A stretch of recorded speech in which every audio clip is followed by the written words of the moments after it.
saat ditanya tentang apakah semua orang Kristen diselamatkan, saya berani bilang bahwa tidak semua orang Kristen diselamatkan. Ini adalah pertanyaan yang sangat penting. Saya percaya bahwa bagi beberapa orang, ketika dia mengetahui bahwa dia orang yang diselamatkan, dia akan bisa berjalan dengan, dalam tanda kutip, percaya diri, menghidupi hidupnya dengan lebih maksimal dan sebagainya. Tapi bagi beberapa orang, ketika orang bilang, oh semua orang Kristen diselamatkan, dia seakan-akan punya hak untuk berlaku seenaknya dan tenang aja, aku sudah diselamatkan gitu kan. Tapi aku percaya firman Tuhan tidak pernah berkata bahwa semua orang Kristen diselamatkan. Kita harus mengerti itu. Kita pelajarin firman Tuhan yuk. Kita buka di Matius 13 ayat 24. Yesus membentangkan suatu perumpamaan Matius 13 ayat 24 ya, saya ulangi. Yesus membentangkan suatu perumpamaan lain lagi kepada mereka, katanya, hal kerajaan surga itu seumpama orang yang menaburkan benih yang baik di ladangnya. Tetapi pada waktu semua orang tidur, datanglah musuhnya menaburkan benih lalang di antara gandum itu lalu pergi. Ketika gandum itu tumbuh dan mulai berbulir, nampak jugalah lalang itu. Maka datanglah hamba-hamba Tuan ladang itu kepadanya dan berkata, Tuan, bukankah benih baik yang Tuan taburkan di ladang Tuan? Dari manakah lalang itu? Jawab Tuan itu, seorang musuh yang melakukannya. Lalu berkatalah hamba-hamba itu padanya, jadi maukah Tuan supaya kami pergi mencabut lalang itu? Tapi ia berkata, jangan, sebab mungkin gandum itu ikut tercabut pada waktu kamu mencabut lalang itu. Biarkanlah keduanya tumbuh bersama sampai waktu menuai. Pada waktu itu aku akan berkata kepada para penuai, kumpulkanlah dahulu lalang itu dan ikatlah berberkas-berkas untuk dibakar. Kemudian kumpulkanlah gandum itu ke dalam lumbungku. Ya, ayatnya berkata demikian. Yesus memberikan perumpamaan tentang gandum dan lalang. Kemudian bukan hanya memberikan perumpamaan, Yesus menjelaskan apa arti tentang gandum dan lalang. Kita buka di ayat 36. Maka Yesus pun meninggalkan orang banyak itu lalu pulang. Murid-muridnya datang dan berkata padanya, jelaskanlah kepada kami perumpamaan tentang lalang di ladang itu. Ia menjawab, katanya, orang yang menaburkan benih baik ialah anak manusia. Maksudnya adalah Yesus. Ladang ialah dunia, benih yang baik itu anak-anak kerajaan, dan lalang anak-anak si jahat. Musuh yang menaburkan benih lalang ialah iblis. Waktu menuai ialah akhir zaman dan para penuai itu malaikat. Maka seperti lalang itu dikumpulkan dan dibakar dalam api, demikian juga pada akhir zaman. Anak manusia akan menyuruh malaikat-malaikatnya dan mereka akan mengumpulkan segala sesuatu yang menyesatkan dan semua orang yang melakukan kejahatan dari dalam kerajaannya. Semuanya akan dicampakkan ke dalam dapur api dan di sanalah akan terdapat ratapan dan kertakan gigi. Pada waktu itulah orang-orang benar akan bercahaya seperti matahari dalam kerajaan Bapa mereka. Siapa bertelinga, hendaklah ia mendengar. Di ayat ini sudah jelas bahwa Tuhan berkata, tidak semua orang Kristen diselamatkan. Ya, mengapa Tuhan mengambil sebuah perumpamaan tentang gandum dan lalang? Kenapa? Karena gandum dan lalang itu punya bentuk yang mirip, mirip banget, dan bahkan bagi seorang petani, lalang itu seperti false wheat, ya, seperti gandum palsu, karena bentuknya mirip, semuanya mirip gitu. Ya, bisa membedakan adalah ketika gandum atau lalang itu mulai berbulir, akan kelihatan bedanya. Bulir-bulirnya yang gandum akan lebih berisi dan warnanya itu kecoklatan, sementara yang lalang bulir-bulirnya lebih tipis dan dia warnanya kehitaman. Sebelum itu terjadi, itu tidak bisa dibedakan, susah untuk dibedakan antara gandum dan lalang, susah untuk dibedakan.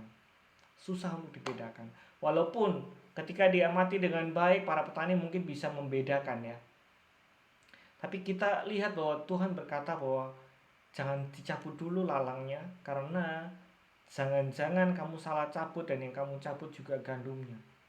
Atau yang kedua, ada beberapa penerjemah yang lain yang mengatakan gandum dan lalang ini sama-sama tumbuh dan mereka, lalang itu mempunyai akar yang sangat kuat merekat di tanah dan kadang-kadang bisa bersilangan. Kadang-kadang ketika kita cabut lalangnya, nanti gandumnya itu akan ikut tercabut karena akarnya itu menyatu, saling berlilitan gitu di dalam.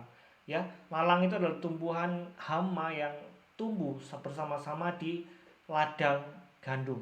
Tumbuh bersama-sama. Tumbuh bersama-sama. Jadi biasanya ketika suatu tanah ditanami gandum, biasanya ada tumbuh lalang di sana. Dan Yesus berkata dia tidak mencabut lalang itu. Maksudnya apa? Jadi di dalam gereja Tuhan ada beberapa yang boleh dibilang adalah gandum yang Tuhan tanam. Tapi ada benih-benih yang ditanam oleh iblis, orang-orang yang punya hati dan niat yang tidak baik mungkin di dalam gereja. Ada orang-orang yang mengacaukan gereja, ada orang-orang yang membuat banyak sekali pertengkaran, percideraan di dalam gereja dan sebagainya. Ada orang-orang yang justru mengganggu pertumbuhan anak-anak Tuhan. Dan ini adalah lalang. Lalang ini tumbuh dengan menghisap zat-zat makanan yang seharusnya itu miliknya gandum gitu kan. Dia mendesak gandum sehingga gandum ini nggak bisa bertumbuh maksimal. Kadang-kadang di dalam gereja juga ada yang demikian. Dan firman Tuhan mencatat bahwa nggak semua orang yang di gereja itu adalah gandum. Jadi maksudnya firman Tuhan adalah nggak semua orang Kristen yang pergi ke gereja diselamatkan. Ayat ini sudah jelas, nggak semua orang Kristen yang pergi ke gereja diselamatkan. Nggak semua orang Kristen yang pergi ke gereja diselamatkan. Kita harus tahu terlebih dahulu hal ini gitu loh. Kita harus tahu terlebih dahulu hari ini, ya kan? Jadi kita harus mengerti gitu loh, bahwa kehendak Tuhan adalah membiarkan gandum dan lalang ini tumbuh bersama sampai mulai berbulir. Ketika mulai berbulir, barulah kelihatan buahnya, barulah kelihatan, barulah kelihatan mana yang benar-benar gandum, mana yang lalang. Dan suatu saat nanti Tuhan di akhir zaman dia akan memisahkan antara gandum dan lalang. Ya kan, dia akan mencabut lalang tersebut dan membakarnya, kemudian barulah dia menuai gandum tersebut. Malaikat yang melakukannya. Dan kita harus mengerti firman Tuhan bahwa Tuhan gak pernah berkata bahwa semua orang Kristen diselamatkan. Karena ada banyak orang yang ada di gereja, ada banyak orang yang dalam tanda kutip berkata Yesus adalah Tuhan, tapi tidak benar-benar merupakan anak-anak kerajaan. Firman Tuhan berkata demikian. Enggak benar-benar merupakan anak-anak kerajaan. Hanya untuk mengatakan bahwa Yesus adalah Tuhan, saya percaya iblis pun bisa mengatakannya. Hanya untuk berkata aku menyembah Yesus, iblis mungkin bisa mengatakannya. Iblis pun bisa mengatakannya. Ya kan? Saya sering membuat sebuah ilustrasi, ya kan. Saya mengatakan demikian bahwa ketika kita berbicara tentang keselamatan cukup dengan hanya mengaku Yesus sebagai Tuhan dan Juru Selamat maka kamu diselamatkan. Cukup dengan demikian maka kamu akan diselamatkan. Ya kan? Tapi saya ingin buat ilustrasi bahwa kenyataannya tidaklah demikian gitu loh. Kalau andai aja keselamatan adalah semudah itu, kamu cukup mengaku Yesus adalah Tuhan dan Juru Selamat dan kamu diselamatkan. Andai aja demikian, saya percaya banyak sekali orang yang diselamatkan, tentu. Tapi firman Tuhan berkata bahwa jalan menuju surga adalah sempit dan gak banyak orang melaluinya. Gak banyak orang melaluinya. Jadi dari sekian banyak orang Kristen yang ada di gereja, saya percaya lebih banyak yang tidak diselamatkan daripada yang diselamatkan. Karena menurut firman Tuhan jalan menuju keselamatan adalah sempit. Jalan menuju keselamatan itu sempit. Saya kasih contoh seperti ini ketika saya berbicara tentang bahwa gak semua orang yang mengaku Yesus sebagai Tuhan dan Juru Selamat itu diselamatkan. Andai aja hanya semudah kita cukup mengatakan Yesus adalah Tuhan dan Juru Selamat, maka akan diselamatkan. Keselamatan akan begitu murah, begitu mudah. Bahkan keselamatan akan begitu banyak. Coba aja kita latih banyak orang-orang yang pengajar-pengajar ya, banyak pengajar-pengajar yang mengajarkan anak-anak kecil, mengajarkan anak kecil cara membaca. Kita latih, kita rekrut orang-orang Kristen untuk mengajarin anak-anak yang nggak bisa membaca. Dan kita ajarkan mereka bagaimana membaca sebuah kalimat. Aku percaya Yesus adalah Tuhan. Aku percaya Yesus adalah Tuhan dan Juru Selamat. Dan hanya semudah itu akan begitu banyak bukan orang yang diselamatkan, hanya cukup mengatakannya. Tapi firman Tuhan gak pernah berkata demikian. Firman Tuhan tidak pernah berkata demikian. Kekristenan tidak hanya sekedar asal kamu ngomong Yesus adalah Tuhan dan Juru Selamat maka kamu diselamatkan. Tidak ada yang demikian. Firman Tuhan gak pernah bilang demikian. Bahkan kita lihat bahwa Roma 10 ayat 10 berkata demikian. Kita buka Roma 10 ayat 10 ya. Roma 10 ayat 10.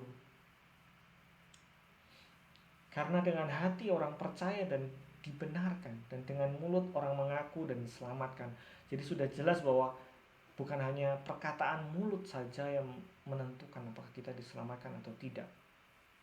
Ya, bukan hanya demikian. Jadi karena itu tidak semua orang yang ada di gereja yang dalam tanda kutip seakan-akan menyembah Tuhan diselamatkan.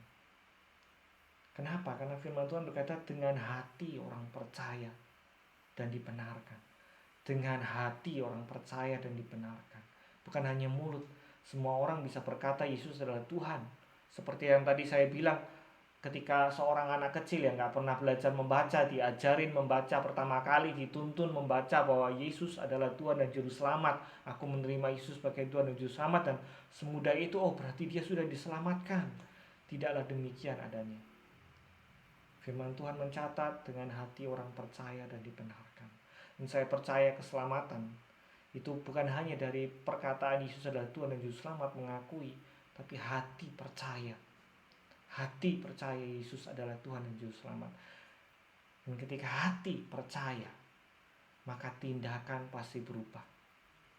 Saya percaya ketika hati kita percaya Yesus adalah Tuhan dan Juru Selamat, maka tindakan pasti berubah. Kristen gandum dan Kristen lalang akan terlihat dari apa buahnya. Akan kelihatan semuanya. Kita memang gak bisa menilai sekarang ya, karena memang ada begitu banyak orang yang masih dalam proses.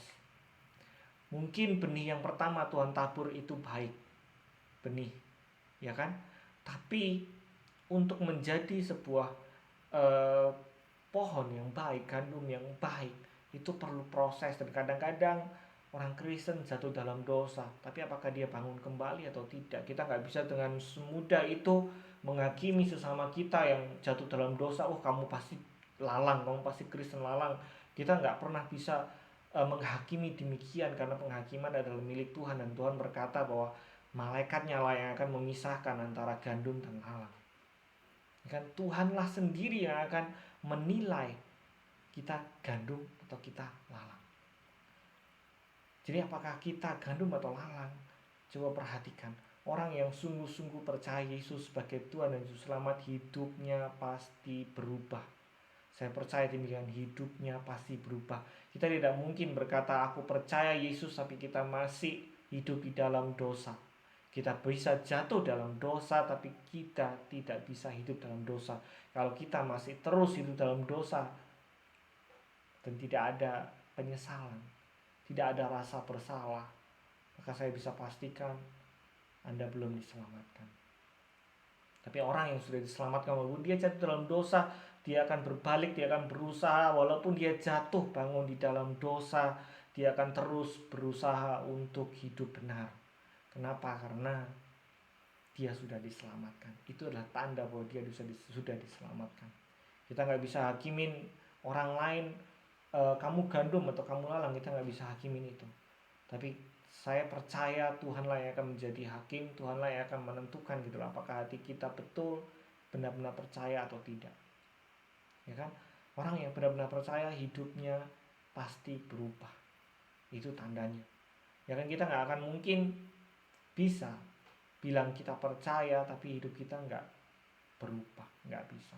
Karena orang yang percaya tindakannya pasti berubah. Saya kasih contoh satu hal. Di Afrika suatu hari terjadi kelaparan yang luar biasa. Kelaparan yang sangat luar biasa. Dan ada begitu banyak gereja-gereja di Afrika seperti itu. Ini perumpamaan ya. Ada begitu banyak gereja-gereja di Afrika pada waktu itu membuat acara doa bersama, meminta Tuhan menurunkan hujan karena kekeringan yang luar biasa sehingga terjadi kelaparan, ya kan. Mereka berdoa meminta hujan. Mereka berdoa meminta hujan. Mereka berkumpul di suatu lapangan yang besar. Mereka berdoa meminta hujan. Ya kan? Dipimpin oleh beberapa orang. Mereka mulai berdoa. Mereka meminta, Tuhan kirimkan hujan. Tuhan kirimkan hujan. Tuhan kirimkan hujan. Aku percaya Tuhan. Tuhan akan mengirimkan hujan. Aku percaya tidak akan ada lagi kelaparan. Aku percaya tidak akan ada lagi kekeringan. Aku percaya panen-panen akan mulai tumbuh. Ya kan, aku percaya akan mulai musim menuai. Dia mulai mengatakan firman Tuhan seperti itu. Dan begitu banyak orang di sana berkata, amin, aku percaya, aku percaya, aku percaya. Dan ada satu orang di sana yang sementara semua orang di sana berkata, amin, aku percaya, amin, aku percaya. Ada satu orang yang diam. Dia berdoa tapi dia tidak ngomong, dia tidak berkata amin, dia tidak teriak-teriak amin, aku percaya Tuhan. Dia nggak mengatakan hal tersebut. Dia orang yang introvert, dia orang yang pendiam, dia nggak mengatakan demikian. Dan suatu hari, setelah acara itu selesai, setelah acara doa bersama itu selesai, mereka masing-masing pulang ke rumah masing-masing. Dan satu orang ini yang pada waktu pertemuan itu dia diam saja, dia nggak berkata amin, aku percaya. Dia nggak berkata amin, aku percaya. Dia pulang ke rumah dan dia berkata pada istrinya, dia bilang, siapkan tempayan-tempayan, siapkan panci-panci, siapkan semua itu, taruh itu di depan rumah. Taruh di depan rumah. Tuhan akan mengirimkan hujan. Dia berkata demikian. Sementara orang lain yang pada waktu pertemuan itu berkata, amin, aku percaya Tuhan akan kirimkan hujan, aku percaya akan ada panen besar-besaran, aku percaya, seperti itu. Dia berkata pada istrinya, mulai packing baju, kita nggak bisa bertahan seperti ini. Mari kita pindah ke negara tetangga. Di sana masih ada hujan. Kita lihat hanya dari contoh ini, siapakah yang sesungguhnya orang percaya? Apakah orang yang berkata, Tuhan aku percaya, amin, atau orang yang diam? Tapi ketika dia mempercayai Tuhan sungguh-sungguh, dia pulang ke rumahnya dan bilang, taruh panci-panci, taruh tempayan-tempayan di depan rumah, Tuhan akan kirimkan hujan. Siapa yang sesungguhnya benar-benar percaya pada Tuhan? Siapa yang sesungguhnya benar-benar percaya bahwa Tuhan sanggup menurunkan hujan? Saya percaya adalah orang yang diam ini. Demikian juga ilustrasi ini menggambarkan seseorang yang percaya. Orang yang percaya pasti tindakannya akan berubah. Orang yang percaya tindakannya akan berubah. Orang yang percaya tindakannya akan berubah. Kalau kita bilang kita percaya Yesus, kita menyembah Yesus, tapi nggak ada sesuatu pun yang berubah, saya ragukan apakah Anda sungguh-sungguh percaya Yesus adalah Tuhan dan Juru Selamat. Dan karena itu saya berani katakan bahwa tidak semua orang Kristen, tidak semua orang yang datang ke gereja, bahkan tidak semua orang yang rajin ke gereja diselamatkan. Karena ada gandum dan ada lalang. Apakah kalian mau menjadi gandum atau menjadi lalang? Itu pilihan Anda. Tapi ketika kalian sungguh-sungguh percaya Yesus adalah Tuhan dan Juru Selamat, kalian adalah gandum. Cirinya apa? Kalian akan berbuah pada musim. Kalian akan berbuah pada musimnya. Walaupun kalian jatuh bangun di dalam dosa, sekalipun kalian jatuh berkali-kali, kalian akan tetap bangun lagi. Kalian akan berubah, mengalami perubahan hidup ketika kalian sungguh-sungguh percaya Yesus adalah Tuhan dan Juru Selamat. Kesimpulannya jelas ya, gak semua orang Kristen diselamatkan. Tidak semua orang Kristen diselamatkan. Saya tidak peduli, ada beberapa ajaran lain yang mengatakan Yesus adalah Tuhan, siapapun yang percaya diselamatkan, seakan-akan kekristenan begitu murah. Saya tidak tahu itu, tapi saya akan membahas dari sisi firman Tuhan. Kalianlah yang menguji apakah yang saya katakan ini benar sesuai kebenaran firman Tuhan, atau kalian lebih percaya pada hamba-hamba Tuhan yang mengatakan cukup percaya Yesus, cukup berkata bahwa Yesus adalah Tuhan dan Juru Selamat, kamu diselamatkan. Kalian yang menjadi saksi, kalian yang menyelidiki sendiri hati kalian, kalian yang menyelidiki firman Tuhan, kalian akan tahu manakah yang kebenaran, mana yang bukan. Ya, saya tutup vlog hari ini. Saya berharap ini bisa jadi berkat dalam nama Yesus. Amin.